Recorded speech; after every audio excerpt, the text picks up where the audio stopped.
this sort of, Oh, welcome. We are live. This is what happens when I don't tell Martin that I'm pushing the live button. He goes, oh. So did you know that over 70% of people experiencing bloating regularly aren't actually as fat as they think they are? We're going to be talking about that and a lot more right after this.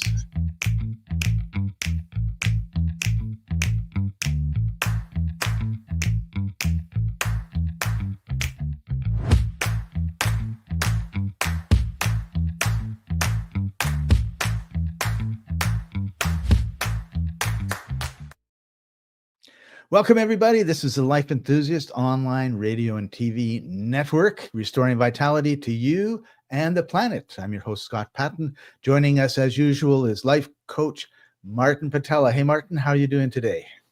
Great. Thank you for the upgrade. Yep, health is part of life, and yes, we are.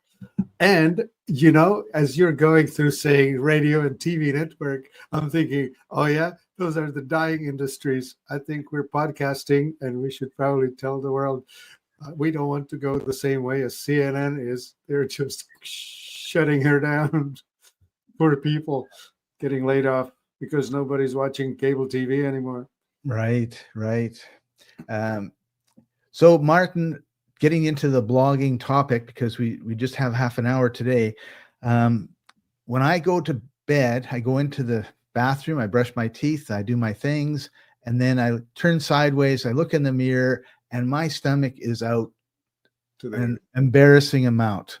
And then I wake up in the morning and I go into the bathroom and I brush my teeth and I do my things and I turn around and I look at my side view and I think, wow, like I've lost 10, 15 pounds overnight. That is awesome. And that's not to say that I shouldn't lose a few pounds, because I think I should, but this is a significant, like very significant difference in my girth. And obviously I'm not burning that much fat overnight. So what's going on? Right.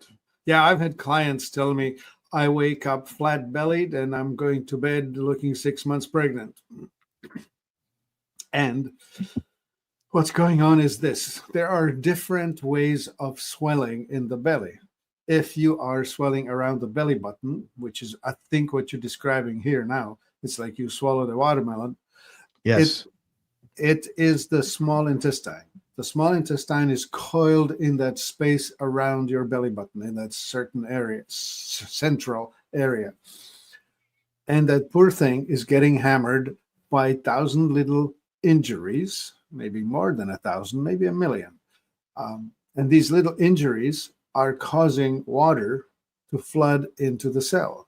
It's not that different from when, for example, when you twist your ankle, you will notice that there is redness, heat, swelling, pain, and loss of function. Those are the 5 symptoms of inflammation. And the inflammation is coming in to deal with an injury.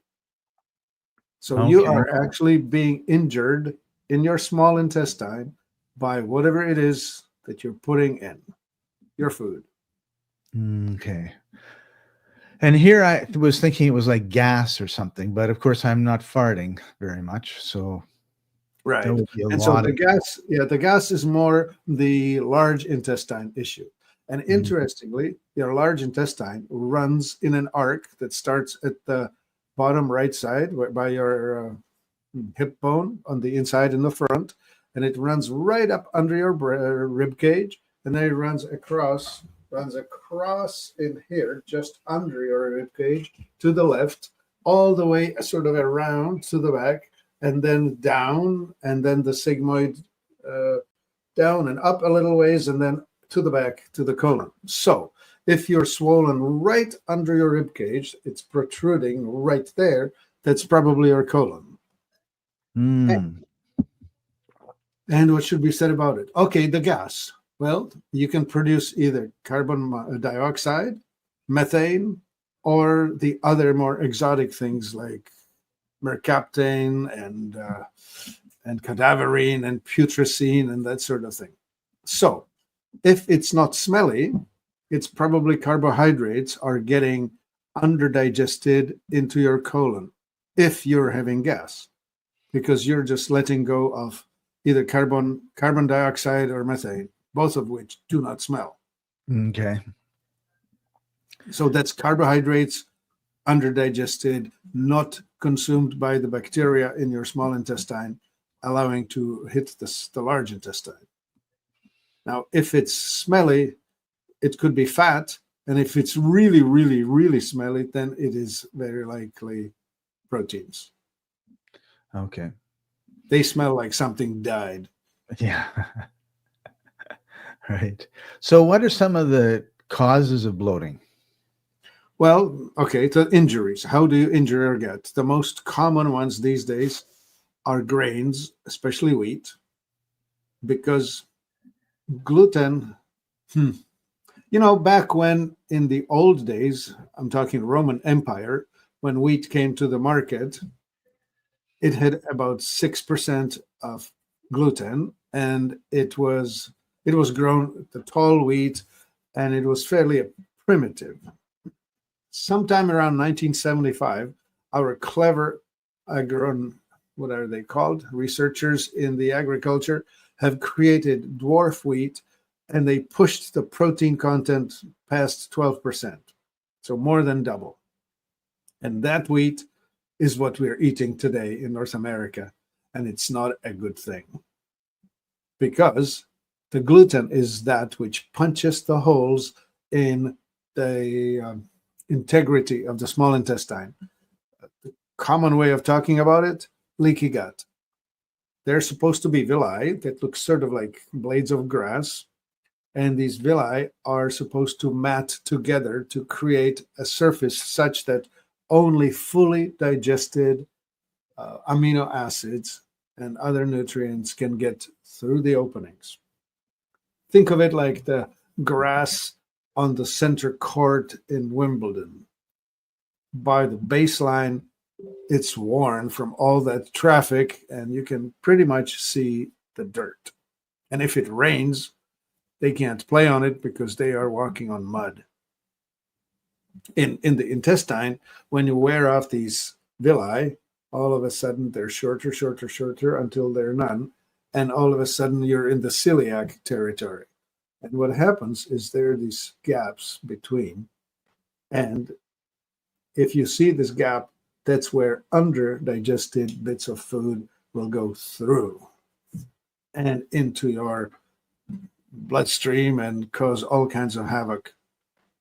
So anyway, it's the wearing and damaging of the gut that we're talking about. And the gut's trying to repair itself.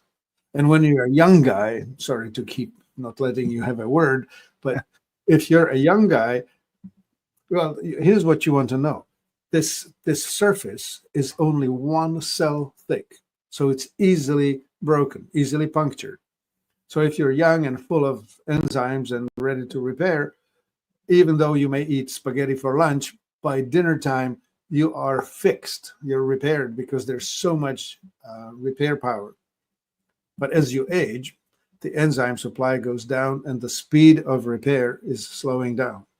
You will notice that in other body parts, how you used to be able to exercise hard and get back to it tomorrow. These days, if you overdo it, as a 60-year-old, you probably have to wait 2 or 3 days because you hurt too much to do it again. Right. Same thing's happening in the gut. So we're really talking about injury. This is actually interesting because I was thinking we were going to talk about gas, but it's not really the gas that's the problem. It's the injury. No, it's the water. It's the water. It's the fluids that you're retaining, because as the tissues are trying to repair themselves, they just spill a lot of fluids into the terrain. And that's the bloat. You're not filling with gas. Your tissues are swelling. It's no different than twisting your wrist or getting, here's a good one, punched in the face in a boxing match. Right.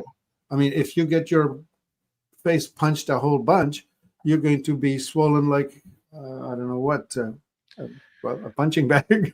Right. Yeah. So so we're looking at swelling, not You're not pumped full of air. You're pumped full of water. Pumped full of water. And that's why also you see it come down so much. Right, because the water just flows out. Yep. Then your body repairs it, and then you're fine again. So you talked about gluten. That's probably the number one public enemy number one. Yeah, weapon of mass destruction. What about dairy or carbonated drinks? Okay, so dairy, we have these issues. The northern dairy, northern cow, as in like the Holsteins and Jerseys, the ones that are so popular with the industrial dairy industry, with the industrial dairy production, because they give more milk. They have greater efficiency. Unlike the southern cow, the buffalo, which are popular in southern France, southern Italy, also in India and other places where dairy is used. I remember this client, she says to me, well, when I travel to India, I can eat all the paneer I want. That's their yogurt. She comes back to North America, buys paneer, and has massive problems. And I'm saying that's because in India, they use buffalo, which is a different type of proteins compared to the ones that are coming from the Northern European cows. So in the local grocery store, occasionally I see goat yogurt. Would that be bad? Yeah, much more compatible with humans. The dairy that's easier digestible is goat, sheep, camel, donkey, if you can get it. Yeah, most of which you don't see anywhere here. Well, goat and sheep seems to be attainable. Like, for example, myself, I'm quite broken in that department. The only thing I can handle is sheep cheese. So I can go and buy cheese, goat cheese, sheep cheese. Yeah, I can buy sheep feta, or I can buy Italian sheep cheese, and I like it. But I cannot buy the ordinary things like the Swiss Emmental. That's just totally out of reach for me. Right. And the third one I wanted to talk about, because everybody, I mean, you just look at the grocery stores, they're piled everywhere, and that's carbonated drinks. Yes. Well, so if you overdo it, yes, you will be filling yourself with the fizz, and the fizz is carbon dioxide. Carbon dioxide is not a big deal, really, because as we inhale oxygen and as we convert food into energy, we produce carbon dioxide and we exhale it through our lungs. So that's really never a big deal. The other awful thing in these carbonated drinks is actually the stuff that's in them, which is high fructose corn syrup. Yeah. Or sugars anyway. And that is the real problem in all of these sodas. Soda itself got its name from sodium bicarbonate, which again is a very common chemical made in our bodies. We have no difficulty digesting or metabolizing sodium bicarbonate. We are not made to be taking a load of phosphoric acid, and we're not supposed to be taking the high fructose corn syrup. That is what's wrecking us. Right. Yeah, and that's what I wanted to get to with that part. Now, does stress have anything to do with bloating? Yeah, stress makes everything worse, right? When your stress level goes up, that's a sign that your autonomic nervous system is switching from the rest and repair to the fight or flight, non-repair, try and preserve your existence rather than trying to repair yourself for long life. This is, the stress side of things. The time horizon is 5 minutes, not years. I want to get away from the tiger. I want to get away from the immediate danger. But of course, if I stay that way, it's that 5 minutes over and over and over and over, whereas I'm supposed to be spending hours upon hours in the parasympathetic repairing mode. And if I don't, I wear out. I age faster. And So if you age faster, you're not going to be able to repair the damage to your gut, and you're going to have leaky guts and proteins where they're not supposed to be, and damage, which causes inflammation, which causes expansion. right. Allergies start showing up, and the reactions too, right? That you can be sensitive to specific foods. Some of us do really badly on oxalates, starting with spinach and going to others. Right. Some of us do badly with salicylates. That's a long list of plants like dried fruit, like apricot and avocado and almonds and chocolate, and all kinds of plants are high in that. It's their defense mechanism that's essentially causing us to not enjoy life, because if we overeat it, we have a problem. Right.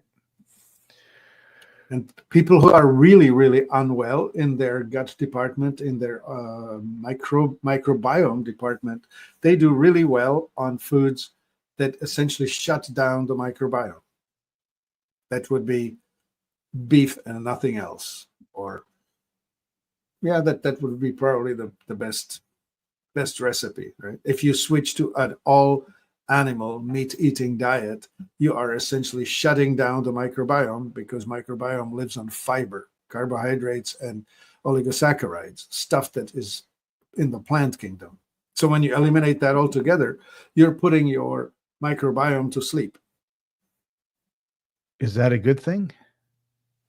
Well, at least for the short term, you're going to stop having terrible symptoms. You can go on it for years. However, I don't know, what's the however? Well, there's enough nutrients in beef that you can live on it for the rest of your life, I suppose. Yeah, for some people, it's safer to be a meat-only person than it is to eat plant food, because they are getting really injured by it. I personally would advocate for repairing the gut, which would be bring in something that fixes the terrain, like humic acid, which will create the terrain in which the healthy microbes can survive well, and feeding it the full profile of all of the oligosaccharides, which are strings of sugars, short string of sugars, not as long as starch, but not single molecules of glucose, something in between. And those is what the microbes eat, and they'll do well with it. And then you see, the microbes, for example, are supposed to be manufacturing butyric acid in the small intestine. And if you don't manufacture enough of the butyric acid, which is what feeds the microbes in your colon, you will experience problems. This is somewhat complicated. The pH balance, for example, it's supposed to be alkaline in the mouth, really acidic in the stomach, then flipped to alkaline in the small intestine, and then flipped to acidic in the colon. And each of these segments has different creatures living in it, because they're adapted to the specific pH, the terrain that they enjoy. Right. Yeah. So if you have the wrong critters and the wrong flora in the wrong part of your body, your pH is going to be wrong. Or I think it's the other way around. The pH being wrong suppresses or doesn't support the right guys growing in the right places. So then you have the wrong guys growing, and then you have problems. Yeah. Right. So what would it, for example, if you have Klebsiella overgrowing, which is very common for people who have had antibiotics and then didn't properly repopulate, you have a very good chance of having symptoms of ADD, ADHD, or outright autistic. Like autistic kids, for example, it's been shown and demonstrated that if you put them on an antibiotic, you suppress the Klebsiella, and with that, you suppress their symptoms. Of course, you take them off the antibiotic, the dysregulated gut flora just grows again, and the symptoms return. Yeah. So how do we fix all of this all at once? Well, the people who suffer from the big bloating belly, the 6-month-old pregnant, swallow the watermelon belly. I have a beer gut belly. Right. That's damage to the small intestine. So we need to restore the terrain. One, we may need to support acidity in the stomach. For that, we need HCl, chloric acid. There are basic ingredients from which it's made, or you can supplement the HCl directly. Then, once you fix that, you may need digestive enzymes. If you don't have enough digestive enzymes, especially when you eat cooked foods, that is what's going to help you digest the food itself. And then you may need to be swallowing things that are going to help with the alkalinity in the small intestine. And then you need to support the small intestine so that it produces the short chain fatty acid like butyric, propionic, lactic, those type of acids, because they're needed in the colon. And if they're not there, you're going to have an over alkaline stool, and that's going to give you all kinds of troubles. So where would I start here? What would I do first? Well, here's salt. Salt, sodium chloride. The chloride is stored in your body to make hydrochloric acid in the stomach. And the sodium is stored in your body, in your pancreas, to be making sodium bicarbonate, which is the most alkaline thing that we use. So you hit hydrochloric acid from the Cl, and then you have the bicarbonate from the Na. So this idea that salt is not good for you is just totally wrong. Right. So what do we do with these people? Talking about is reducing certain foods that cause bloating and also repairing the gut. So there's an elimination factor, and then there's a action factor of, putting the right things in. Yeah. So one thing that would be really helpful would be a journal. Like, okay, what did I eat today? At the end of the day, am I looking pregnant? Or, Yeah, that actually is an awesome strategy, Scott. I'm glad you thought of it. Like, it's I wasn't the first. No, not that. It's just remembering to just say, listen, if you are having problems, look for the clues and write down what you did, and then write down what followed. And sometimes what follows is not immediate. Sometimes it follows the next day or the day after that. Right. Yes. That's a problem we have, isn't it? It's not. I mean, if we ate the wrong thing and our thumb became like this, then we would know, it's connected. But it takes a little while. However, you've given everybody a lot of clues as to what to look for. Like, what bread did you eat? What carbohydrates did you eat? What plants did you eat? What dairy did you eat or drink? And those are all important clues. Yes. So moving from the elimination part to the sticking stuff in, I wanted to bring up one of the brands that we talk about that we have on the site, which is Healthy Gut. And maybe we can take a few minutes and go through some of the these products.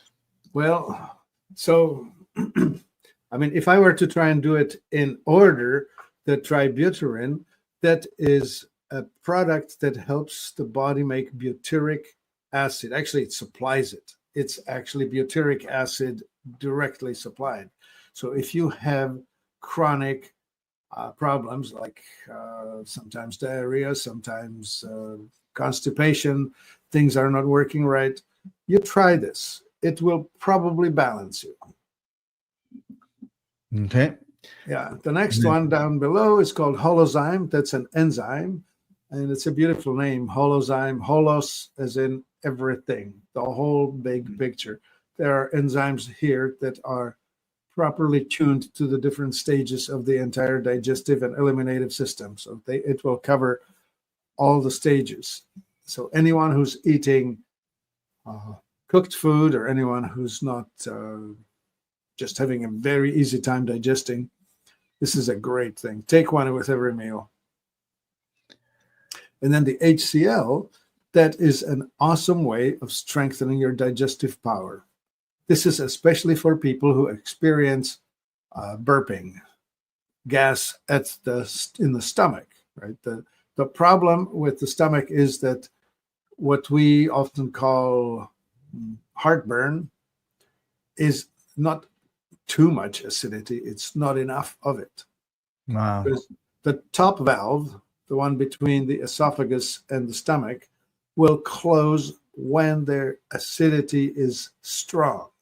When the acidity is weak, it actually doesn't close completely and allows stuff to regurgitate back up. So this HCl is actually the best defense. It's not the purple pill that's called the proton pump inhibitor. That makes things more comfortable, but much worse because it stops the ability to extract nutrients from food. Right. People who are on the proton pump inhibitor medications are demineralizing themselves. They're causing nutrient deficiencies to develop. It's not a good thing. Okay. Well, holoimmune is for people who are suffering from food allergy type of things, where you're reactive with foods. This is helping to turn down the immunity issues. Simple, effective, easy to work with. So if you're experiencing discomforts, the holoimmune is helping to straighten out the relationship between what hurts you and what shouldn't. Yeah. Okay. And then the B-serine, that's for people who get anxiety. Oh. That's a straightforward, let's pull the autonomic nervous system out of the stress side into the relaxed side. Cool. That's in the supplemental form. And then the B-serine IR, that's an instant dose. Like you can just squirt it in your mouth. This is for people who really want a quick, get me out of here. I've had enough of this anxiety. I want relief now. And then magnesium, which is also really good for relaxation. Yes, sir. Magnesium is the one mineral that will help your body switch out of stress to relaxation. Also, it's really important for overall health, especially bones, because there's just not enough of it in our food as it's grown, as it's produced. Cool. All right. So there you have it. Get rid of the stuff that's causing problems and support your body to heal itself with natural products that have been around for thousands of years, minimum amount of side effects, as opposed to taking a drug which causes a side effect that you need another drug to take care of. Yeah, actually, for the PPI that I talked about today, there's no cure for the side effect. You have simply caused the food to be less absorbed. You know, it's sort of like flushing the problem down the line, right? Like if you take the PPIs, or especially if you take an antacid, because when the stomach is alkaline enough, it will just send the food down into the small intestine. Well, if you're sending under-prepared, under-digested food into the small intestine, now the microbes living there are having a field day because they are now dealing with stuff that they should never see. Right. So you dysregulate that. And of course, once you dysregulate the small intestine, you're going to dysregulate the large intestine. So what? Yeah, the image that you just brought up for me was, and we talk about this usually in a negative way, right? Being part of a cog in this big system. But if you look at a watch and all these things are rotating around, and then all of a sudden you stick a stick in the middle of one and it stops and it stops and it stops. And then the next one, it can't go. And then the next one, it can't go. And before you know it, everything is like a mess. Yeah. And in this instance, in this metaphor, you make one of the wheels spin faster. And all of a sudden, everything's flying. And time is incorrect, right? Oh yeah, This very was much before so. digital clocks, folks. This is the This is old-fashioned clock, right? Yeah, we're talking mechanical things fitting into one another, and it's all analog in It's the all body. analog. None of it is digital. That's right. Only the transhumanists would like us become digital. It's the most crazy notion. I've been listening to some of the prognostications of how people want to figure out how they can download the content of their brain into a computer, as if it were something like that. I don't know. I don't think a soul is a digital thing that you can digitize and upload into the cloud. I think they're just going about it the wrong way. Yeah. Well, But the that's whole idea of being able sidebar. to take a wire and stick it in here, and now I know Spanish instantly, is kind of a scary thing, right? Because Yeah, I wouldn't mind that. What I'm concerned about is that they are thinking that they can make themselves immortal, in the sense that they can upload their essence, their soul, right? yeah, They're denying spirituality. They are thinking of their own self as if it were a mechanical thing. But that's not how it works. The soul, there's, I mean, the Christians call it the Holy Spirit, the Father, the Son, and the Spirit, right? yeah, Like it's three parts to it. To give you an analogy, is there's a car, and in the car is a taxi driver, and then there's the passenger. The passenger tells the taxi driver where to go. The taxi driver drives the car, which is the device that he occupies, and takes us where we want to go. right? So in this translation, the body, the meat suit that I'm wearing, is the vehicle, and me, my ego, my consciousness, is the thing that operates this wet device. But it's my soul that decided what kind of life, what kind of incarnation, what kind of mission, Or what direction your life is going to go in. yeah, that, right? The part that is eternal, the part that does not get affected by me exiting this body. When this body shuts down, my ego goes away, but the soul doesn't. Right. Yeah, and I guess that comes from a fear of death, right? Yeah, I think so. You know, I was with some friends that are strong Christians a couple weeks ago, and one of the things that came up over and over from one particular individual in the group was, you know, I don't want to, I'm not anxious to leave, but when it's time to go, I'm excited because I know where I'm going. Okay.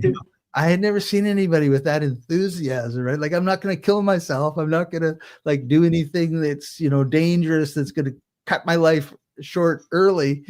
But when I do go, whenever that is, I'm excited about it. And that was such it's a different take, isn't it? I'd never experienced it before, actually, like that. Yeah. This happens with people who do have, not all of them, but many who do have the near-death experience or the full death experience, right? They shut down and then they come back. Right. There are many of these instances now known, and they bring back their stories as to what they've seen, where they've been, and all of that. And of course, the material, physical only, people are interpreting it as the brain is shutting down and it's creating these hallucinations and illusions. Whereas I would see it as the brain's getting out of the way so I can clearly connect with the next realm, whatever that is. Yeah. Anyway. Okay. So eat well, you'll spend some time here in a good farm, and meditate because you want to connect with your higher self so that you're not afraid to meet your maker.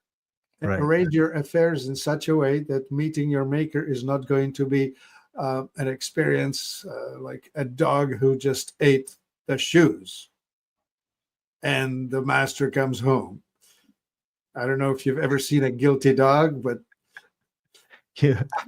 I saw a video the other day, Martin. This dog there's some food on a low table and the dog wants to eat it, but the master has a camera watching what's going on. And like, these animals are smart, right? Unless they were trained to do this and it was all fake. But he goes over and he moves the camera so it's no longer showing the table, but there's a cat.